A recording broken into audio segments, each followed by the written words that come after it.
Leaders need to be optimistic, realistic, and resilient. So it is a journey, not a destination. Every day, every manager, leader faces this situation. When there is a problem, it is the leader's fault, and when there is a success, then it is the credit of the team.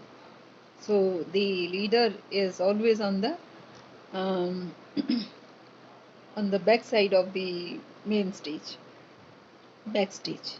Yeah. So the resilience part comes like say the leader is one who has a dream, and it is a dream with which he or she inspires the whole team. And sometimes what happens, the whole situation changes, and these days the situations are dramatically changing every day. So what happens to that dream? So that dream requires kind of one's own resilience, how to how to uh, just just to say side through or negotiate that particular obstacle and get ahead. So that is what all about leadership is. So how to negotiate that particular obstacle is everybody's style.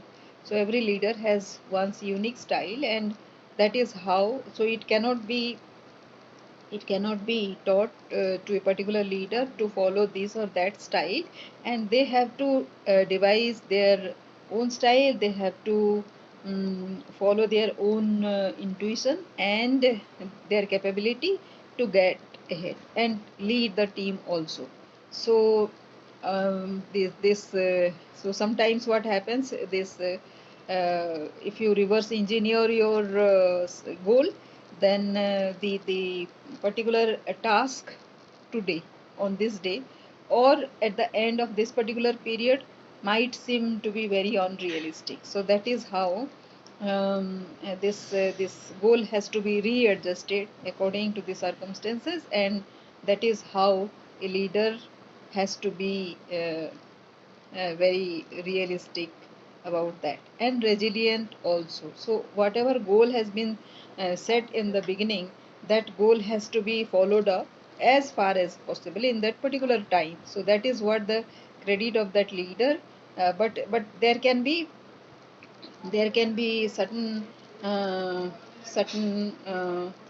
obstacles and failure when one cannot achieve that particular goal in that particular time period. But it can be postponed, it can be slightly stretched into another timeline, and it can be achieved.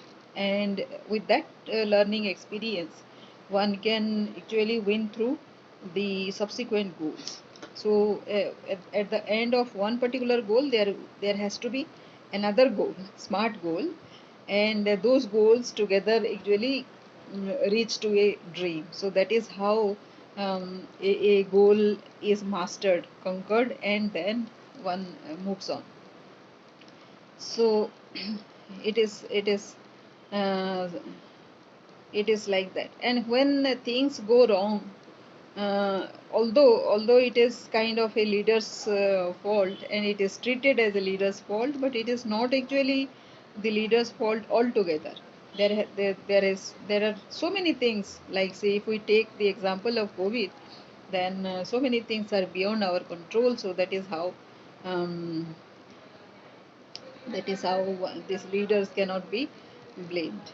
So, and when something happens, the good happens despite all these obstacles and all these negative times that we are having, then it is because of the team that one leader has to win it. This is the mindset one leader has to have, that because of the team, um, there is a win. Yeah.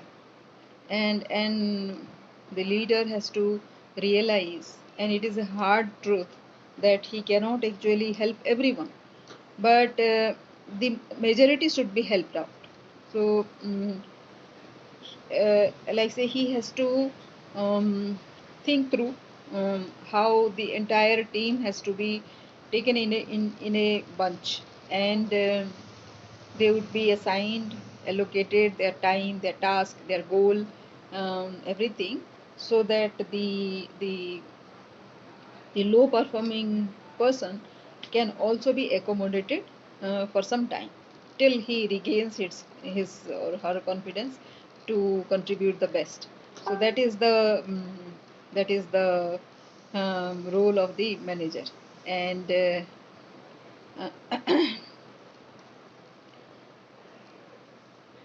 like say this distraction that happens due to all these negative circumstances, that is the biggest thing a leader has to manage, and that has to come, like say in any any project that we design, that contingency has to be factored in every planning. So these are the some of the aspects that a leadership handles, and it doesn't get handled just because his skills are there. It has a lot to do with the mindset, and that is how the leaders has to maintain their own equilibrium, mental equilibrium, to achieve the most. Thank you. Hope this helps.